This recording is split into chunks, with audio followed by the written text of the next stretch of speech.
Hi friends, hello అండి అందరికీ. ఈ వీడియోలో మనం కొబ్బరి పచ్చడి ఎలా ప్రిపేర్ చేయాలో చూసేద్దామండి. ఓన్లీ పచ్చి కొబ్బరితోనే కాకుండా ఈ కొబ్బరిలో మనం నువ్వులను కూడా యాడ్ చేస్తామండి. సో నువ్వులు చాలా హెల్దీ మరియు టేస్టీ కాబట్టి ఈ కొబ్బరి మరియు నువ్వులు కలిపి ఏ విధంగా పచ్చడి చేయాలో మనం చూసేద్దామండి. ఈ పచ్చడి మనకి రైస్లోకి చాలా టేస్టీగా ఉంటుంది. ఇంట్లో కూరగాయలు ఏమీ లేనప్పుడు ఈ విధంగా కొబ్బరితో మనం పచ్చడి చేసుకొని తినేయచ్చు. అదేవిధంగా మనకి గారెల్లోనికి, దోశల్లోనికి, ఇడ్లీలోనికి కూడా ఈ పచ్చడి అనేది చాలా బాగుంటుందండి. ముందుగా అయితే ప్రాసెస్లోకి అయితే వెళ్ళిపోదామండి. ఇక్కడ దీనికి కావాల్సిన ఇంగ్రీడియంట్స్ వచ్చేసి ఒక స్పూను మినపగుళ్ళు, అదేవిధంగా ఇక్కడ పచ్చిశనగపప్పు, ఒక కప్పు తెల్ల నువ్వులను అయితే తీసుకున్నానండి. ఈ తెల్ల నువ్వులు అనేవి మనం ఫ్రై చేసుకొని ఇందులో యాడ్ చేస్తాము. ప్రతి పచ్చళ్ళలో కూడా నువ్వులు అనేవి యాడ్ చేసుకుంటే మనకి అవి చాలా హెల్దీ మరియు టేస్ట్ కూడా చాలా బాగుంటుందండి పచ్చడి. నెక్స్ట్ ఒక స్పూన్ జీలకర్ర అయితే తీసుకోవాలి. అదేవిధంగా ఎండుమిర్చి ఒక 10-12 ఎండుమిర్చిని అయితే నేను తీసుకున్నానండి. మీరు కారానికి తగినట్లుగా తీసుకోండి. ఇక్కడ వెల్లుల్లి రెబ్బలు 2-3 వెల్లుల్లి రెబ్బల్ని, అదేవిధంగా ధనియాలు, కొబ్బరి మీడియం సైజు కొబ్బరికాయని అయితే పగలగొట్టుకొని ఈ విధంగా అయితే నేను ముక్కలుగా చేసుకొని వాష్ చేసుకొని తీసుకున్నానండి. కొంచెం కరివేపాకు కూడా యాడ్ చేసుకోవాలి.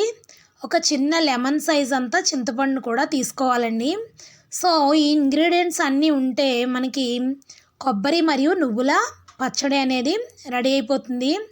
ముందుగా అయితే మనం ప్రాసెస్లోకి అయితే వెళ్ళిపోదామండి. ఈ పచ్చడి వేడివేడి అన్నంలోనికి నెయ్యి కూడా అవసరం లేకుండా చక్కగా తినేయచ్చు. ముందే అయితే స్టవ్ ఆన్ చేసుకొని స్టవ్ మీద కళాయిని అయితే పెట్టుకోవాలండి. ఇప్పుడు కొంచెం ఒక 2 టీ స్పూన్స్ ఆయిల్ని అయితే యాడ్ చేసుకోవాలి. ఆయిల్ అయితే ఎక్కువ అవసరం లేదు, ఎందుకంటే మనం కొబ్బరిని నువ్వుల్ని యాడ్ చేస్తున్నాం కాబట్టి ఆటోమేటిక్గా అందులో ఆయిల్ ఉంటుంది కాబట్టి మనకి ఆయిల్ ఎక్కువగా అవసరం పడదు. నెక్స్ట్ ఇక్కడ పచ్చిశనగపప్పు, నేను చూపించిన తాలింపు దినుసులు అన్నీ కూడా ఒక్కొక్కటిగా వేసి వేయించుకోవాలి. ఇక్కడ మినపగుళ్ళు, అదేవిధంగా జీలకర్ర, ధనియాలు ఇవన్నీ కూడా ఈ ఆయిల్లో చక్కగా స్టవ్ అనేది సిమ్లో పెట్టుకొని ఈ తాలింపు దినుసులు అన్నీ కూడా మాడకుండా చక్కగా వేయించుకోవాలండి దోరగా. ఈ విధంగా వేయించుకున్న తర్వాత ఇందులోనే మనం ఎండుమిర్చిని కూడా యాడ్ చేసుకోవాలి. ఇక్కడ 7-8 ఎండుమిర్చిని అయితే తీసుకున్నాను కదా నేను. ఆ ఎండుమిర్చిని కూడా ఈ తాలింపు దినుసులు అన్నిటిలో కూడా మనం యాడ్ చేసుకొని చక్కగా ఫ్రై చేసుకోవాలి. తాలింపు అనేది మాడకుండా చూసుకోవాలండి, అప్పుడు మనకి పచ్చడి అనేది టేస్ట్ బాగుంటుంది. ఈ దినుసులన్నీ కూడా మనకి పంటికి తగులుతూ టేస్ట్ అనేది చాలా బాగుంటుంది. ఇక్కడ ఎండుమిర్చిని కూడా యాడ్ చేసేసుకొని, ఎండుమిర్చి కూడా వెంటనే మాడిపోతాయి కాబట్టి స్టవ్ సిమ్లో పెట్టుకొని చక్కగా వేయించుకోవాలి. అదేవిధంగా ఇందులోకి మనం కరివేపాకును కూడా యాడ్ చేసేసుకోవాలండి. కరివేపాకును కూడా యాడ్ చేసేసుకొని మొత్తం కూడా ఫ్రై చేసేసుకోవాలి. కరివేపాకుని యాడ్ చేసుకొని ఫ్రై చేసుకున్న తర్వాత కొబ్బరి ముక్కలు ఉన్నాయి కదా వాటిని కూడా యాడ్ చేసుకొని, ఈ కొబ్బరి ముక్కలు అనేవి పచ్చి కొబ్బరి ముక్కలు మనం పచ్చడి చేసుకుంటున్నాం కాబట్టి ఆ టేస్ట్ అనేది తెలియాలంటే ఎక్కువగా ఫ్రై చేయాల్సిన అవసరం లేదండి. ఈ పచ్చి కొబ్బరి వేసిన తర్వాత కాస్త లైట్గా ఫ్రై చేసుకొని స్టవ్ ఆఫ్ చేసుకుంటే సరిపోతుంది. ఇందులో మనం చిటికెడు పసుపును కూడా యాడ్ చేసుకోవాలండి. ఈ పసుపును కూడా యాడ్ చేసుకొని మొత్తం చక్కగా ఫ్రై చేసుకొని, ఈ ఫ్రై అయిన మొత్తం ఇంగ్రీడియంట్స్ అన్నీ కూడా మనం మిక్సీ జార్లోకి అయితే తీసేసుకోవాలి. మొత్తం చక్కగా ఫ్రై అయిపోయినాయి కదండి. ఈ విధంగా ఫ్రై అయిన తర్వాత ఈ ఇంగ్రీడియంట్స్ అన్నీ కూడా మిక్సీ జార్లోకి మొత్తం యాడ్ చేసేసుకోవాలండి.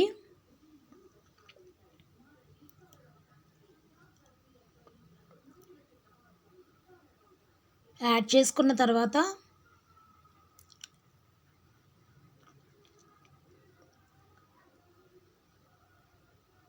ఇందులోనే మనం మిక్సీ జార్లో ఇవన్నీ వేసుకున్న తర్వాత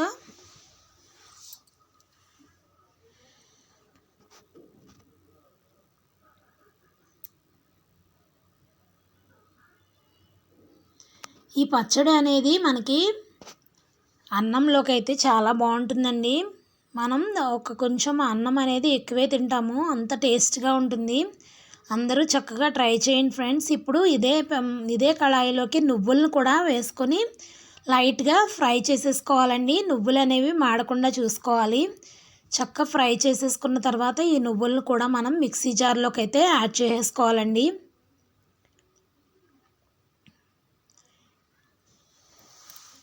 ఈ విధంగా ఫ్రై అయిపోయినాయి కదా నువ్వులన్నీ కూడా. ఈ నువ్వుల్ని మనం మిక్సీ జార్లోకి యాడ్ చేసేసుకోవాలి. యాడ్ చేసుకున్న తర్వాత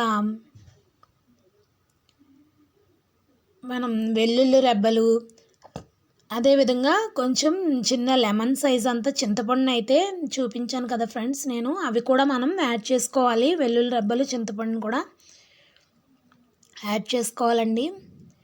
చింతపండుని ఈ విధంగా యాడ్ చేసుకొని నెక్స్ట్ వెల్లుల్లి రెబ్బలు, అదేవిధంగా రుచికి సరిపడినంత సాల్ట్ని కూడా ఇదే మిక్సీ జార్లో యాడ్ చేసేసుకోవాలి. మనం లైట్గా ఒక 50 ml వరకు వాటర్ని కూడా యాడ్ చేసుకోవాలండి. ఈ పచ్చడి అనేది గ్రైండ్ అవ్వడానికి మాత్రమే మనం వాటర్ అనేది యాడ్ చేసుకోవాలి. ఆల్రెడీ మనకి కొబ్బరి, ఈ నువ్వుల్లో మనకి వాటర్ అనేది ఉంటుంది కాబట్టి ఎక్కువ వాటర్ అనేది యాడ్ చేయవసరం లేదు. ఈ విధంగా కచ్చపచ్చగా అయితే మిక్సీ పట్టేసుకోవాలండి. మామూలుగా బరకగా అయితే పట్టుకోవాలి, సాఫ్ట్గా అయితే పట్టకూడదండి. చక్కగా ఈ విధంగా మనం గ్రైండ్ చేసుకున్న తర్వాత ఇది మొత్తం కూడా ఒక బౌల్లోకి ట్రాన్స్ఫర్ చేసుకొని ఇప్పుడు పోపుకి అయితే మొత్తం రెడీ చేసుకోవాలండి. కొబ్బరి నువ్వుల పచ్చడి అందరూ ట్రై చేసి టేస్ట్ ఎలా ఉందో నాకు కామెంట్ బాక్స్లో కామెంట్ చేయండి ఫ్రెండ్స్. యాక్చువల్గా మనం కొబ్బరి పచ్చడి మామూలుగా టిఫిన్స్లోకి ఈ విధంగా చేస్తాము, కానీ ఈ కొబ్బరి పచ్చడి అనేది మనం ఎండుమిర్చితో కానీ పచ్చిమిర్చితో కానీ అప్పటికప్పుడు ఇన్స్టెంట్గా రైస్లో కూడా ప్రిపేర్ చేసుకోవచ్చు. ఈ విధంగా పోపు పెట్టేసుకుంటే ఎంతో టేస్టీ మరియు హెల్దీ అయినటువంటి కొబ్బరి నువ్వుల పచ్చడి మనకి రెడీ అయిపోతుందండి. ఈ పచ్చడి అనేది మనం నిల్వ ఉండదండి, మనం అప్పటికప్పుడు తినడానికైతే చాలా టేస్ట్ బాగుంటుంది. 1 డేలో మనం ఈ పచ్చడిని అయితే తినేయచ్చు. ఇక్కడ నేను చూపిస్తున్న విధంగా అయితే పచ్చడి కన్సిస్టెన్సీ ఉండేలా చూసుకుంటే అన్నంలోనికి కలుస్తుంది ఫ్రెండ్స్. మరి ఎక్కువగా మనం సాఫ్ట్గా మిక్సీ పట్టుకున్నా కానీ టేస్ట్ అనేది అంత బాగుండదు. సో ఈ విధంగా బరగ్గా అయితే పచ్చడి మొత్తం మనం గ్రైండ్ చేసుకొని తీసేసుకుంటే మనకి పోపు కూడా వేసుకుంటే టేస్టీ కొబ్బరి నువ్వుల పచ్చడి అనేది రెడీ అయిపోతుంది. ఈ పచ్చడి మనకి ఈ విధంగా నేను రైస్లోకి అయితే చేశానండి. రైస్లోకి చేస్తే అంత మంట కూడా లేదు, చాలా టేస్ట్ అనేది చాలా బాగుంటుంది కాబట్టి అందరూ కూడా ఇష్టంగా తిన్నారు. మీరు కూడా ట్రై చేయండి ఫ్రెండ్స్. అదేవిధంగా ఈ రెసిపీ కనుక మీకు నచ్చినట్లయితే కనుక ఈ వీడియోని మీ ఫ్రెండ్స్కి, ఫ్యామిలీ మెంబర్స్కి కూడా షేర్ చేయండి ఫ్రెండ్స్. ఈ విధంగా నేను రైస్లోకి కలుపుకొని చక్కగా తినేసామండి. టేస్ట్ అనేది మనకి చూస్తుంటేనే నోరూరిపోతుంది, అంత టేస్ట్గా ఉంటుంది. కొబ్బరి అనేది టేస్ట్ జనరల్గానే చాలా బాగుంటుంది, అందులో మనం నువ్వులు కూడా యాడ్ చేసాం కాబట్టి ఆ టేస్ట్ అనేది మరింత పెరుగుతుంది. సో అందరూ ఈ విధంగా అయితే ట్రై చేసుకొని రైస్లోకి ఈ విధంగా ట్రై చేసి ఎలా ఉందో నాకు తెలియజేయండి ఫ్రెండ్స్.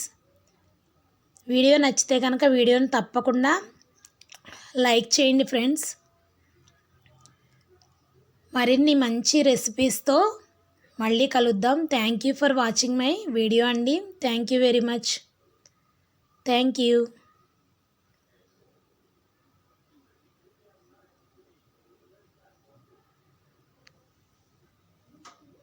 Thank you friends.